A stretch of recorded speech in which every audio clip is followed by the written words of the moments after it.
What's good, Liberators? Fingers here, and this is another episode of Dx2 Demon Review, and today we are talking about the woman in a red dress with the whole solar system under her skirt, the tyrant, Tzitzimitl. Let's get into it. Goddess of Aztec myth who governs night and fear. Her war with the sun god caused a catastrophic solar eclipse, making her a symbol of death and evil. She also demands a sacrifice every 52 years. Oh, you wacky Aztecs and your human sacrifices. Great description, Saga. Keep it up. As for the stats, she's got a halfway decent magic stat and okay luck and okay agility and meh vitality. Now, I wanted to talk about her today because she's an interesting one. She's got an interesting mechanic, though its usefulness in the game today is, I would say, limited considering, and we'll get into why. But I actually ran her with great success when she first came out because I was running an ailment team at the time, and she made a fantastic addition to that because she was able to operate as both an ailment inflictor and a damage dealer, and we'll get into that when we check out her skills. But as you can see, I gave her that good magic and gave her that agility over the luck, because if you're running ailments, just like if you're running a speedster team, I mean, you got to go first or you're done, because everyone who inflicts ailments can't take a hit worth shit. Skills. Infernal Mask, minus 60% chance of receiving status ailments, and this is a far more useful skill than I think anyone gives it credit for, because even if you spike your ailment infliction rate to like over 100% on any given demon, this skill can still cause you some mayhem, where your skills should 100%, where you've got this just amazing success rate, you never see your ailments fail, and then all of a sudden they do. You're like, what the hell just happened? You check out the demon involved, and he's always got this sitting on him, so it can throw a wrench in any ailment infliction team, and I'm pretty sure this skill has caused a few you motherfuckers who run that goddamn purple bug Angra a great deal of consternation. First unique skill, Star of Darkness. Activates the following effect when own HP is at 50% or lower, plus 30% to dark damage, and plus 25% to physical evasion rate. Keep this in mind because it plays into her other unique skill, the Dark Premonition. And this is a weird one, but I love it because of how weird it is.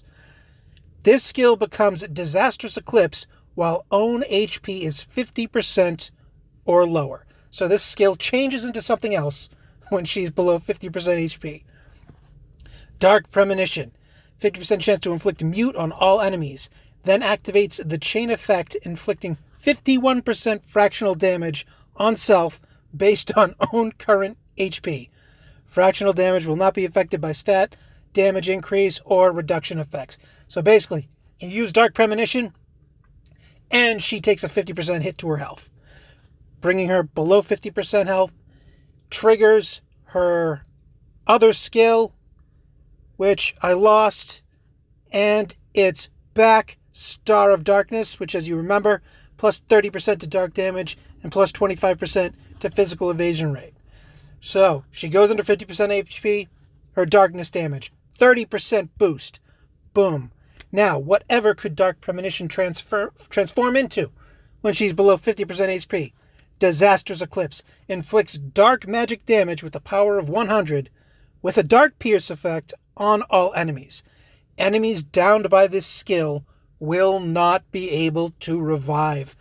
And that last point right there is a nice little perk, especially in PvP, where you have all manner of jerkbag demons who are just reviving and causing you no end of grief.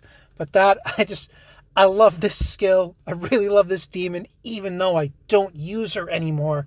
I love wacky demons like this. I really do. And if you level up the skill, plus 20% to dark damage dealt using this skill, and the key crucial component, MP cost of this skill, -1. Because if you are running her on a speedy team, which you should be doing if you're running ailments at all, then you need as much MP as you can muster out of everything, because you're going to be running on empty for the most of every battle you're in. So it's a fine line that you got to walk. I've got her in the Psychic archetype, which gives us Enduring Soul, the PvP classic. Heals 200 HP upon receiving the killing blow. You know it, I know it, we'll keep going. Deadly Mute, plus 30% damage to muted enemies. I chose this for, well, obvious reasons. The first thing she does in any given fight is mute everyone. And then her mute skill turns into a dark damage skill. So this, on top of Star of Darkness, we got 30% damage there. Boom.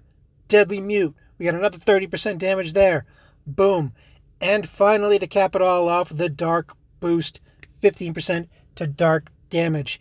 Now, depending on how you're running her, you might want to consider Madness or Insanity or any of the ailment infliction rate boosting passive skills. But when I ran her with Nurgle. All right. For those of you who don't know Nurgle, his special skill basically strips everyone's barriers, which blocks ailments, and then inflicts the weakness stat upon them, which makes every ailment that you try to inflict 100% guaranteed to land. If a demon is weakened, you can inflict every single ailment under the sun on them. They get no saving throw. They are just boned. So I gave all my ailment infliction to him, and I piled her on with magic damage, spell brands, just so she could hit especially hard, because her mute was guaranteed to land. As for brands, as I said before, I ran her with spell brands because her dark... Actually, no, I ran her with divine brands, forgive me, because 5 MP when you reduce the cost of this skill. So in order for her to double tap, which is what you really need her to do, she casts mute, and then boom, right away she can hit again with her dark magic sweep. So yes, I ran her with divine brands, forgive me for my mistake, and just piled on the magic attack damage. And I can't remember if I gave her lead brands or speed brands, because I forget if she outspeeds Nurgle or not, because you wanted Nurgle to go first for the weakness, and then she comes in and mutes everyone. Boom, boom, boom. You know how that goes. I believe I gave her speed brands because I think my Nurgle outsped her naturally, but I am not 100% sure. It has been a very long time since she's been viable. Pretty much since they introduced Undead Alice, sucking the 1 MP out of everyone, that this kind of really, really fell apart for me. So let's check the panels. Panel 1, plus 20% of max HP, which is pretty big considering she sacrifices half her health on her first attack. Panel 2 activates the following effect on self when own HP is at 50% or lower, plus 25% to her physical evasion rate, which piles on to Star of Darkness's 25% evasion rate, making her a very elusive lady. And the Big Mamma Jamma. Panel 3, plus 20% to dark damage and 20% chance to inflict status ailments, doubling up on both of her strong points. Fan-freaking-tastic. Wish I had it when I was using her, but I don't. So, it's there, and it's fantastic if you can get it.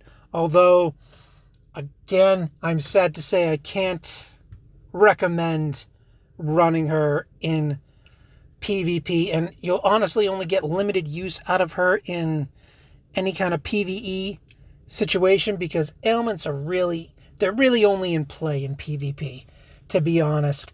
It just doesn't seem to work great in any of the PvE encounters. Even in Kiwamis, you really can't make ailments play all that well, just because of the way the game's designed.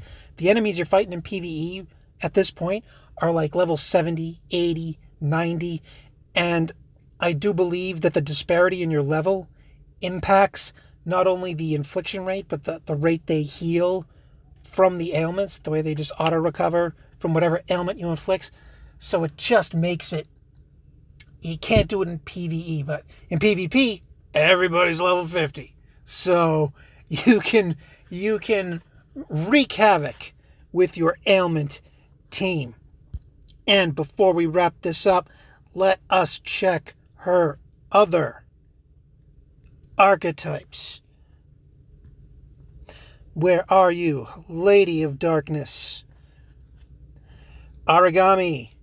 Mind Blast inflicts almighty magic damage on a single enemy and reduces MP by 4. I mean, I just, she's tight for moves, right?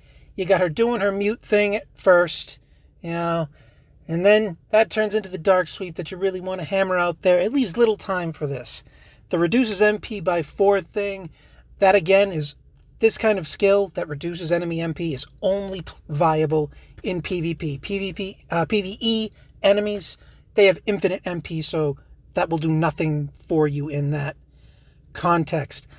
I just don't see that getting much use. The Protector archetype, which I found pretty damn interesting for her when I was running her.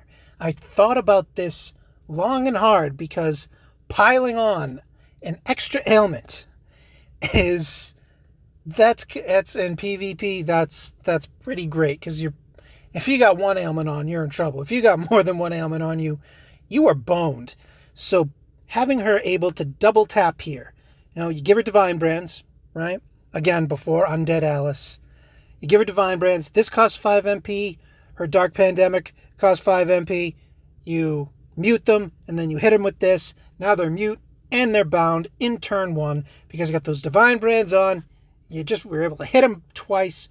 Now they're in a lot of trouble. Their counterattack is going to be next to nothing, and then you can pile on the pain going forward. So this is one you might want to consider in the fictional universe where she's still viable in PvP. Psychic archetype, Enduring Soul, which we discussed, and the loser of the bunch, the Protector archetype, as usual. Null, light, complete, utter trash. I just, it covers up her weakness, but I nulls, even drains and repels, just underwhelm me to such an astounding degree. So, that right there is Our Lady of Pain, Tzitzimitl. Check her out, if only for this amazing design right here. And I should mention, because I always forget to talk about the common archetypes. She is available for fusion in multi-fusion with the common tag of Magic Amp 3, which not fantastic, not ideal. She's got 2 fantastic options when she's got a tag on her. And I realize, how, hey, you can't fuse her with a tag. You can only gotcha her with a tag. But if she sounds interesting to you, this is an option that is available. And then, hey, if one day you get lucky on the gotcha, you wind up pulling that tagged version, well, you can turn this version into spirits and power that one up right away. No big loss. And that, my friends, is the Dark Lady herself, Tzitzimitl. I hope you all have a good day. Don't get captured, Liberators.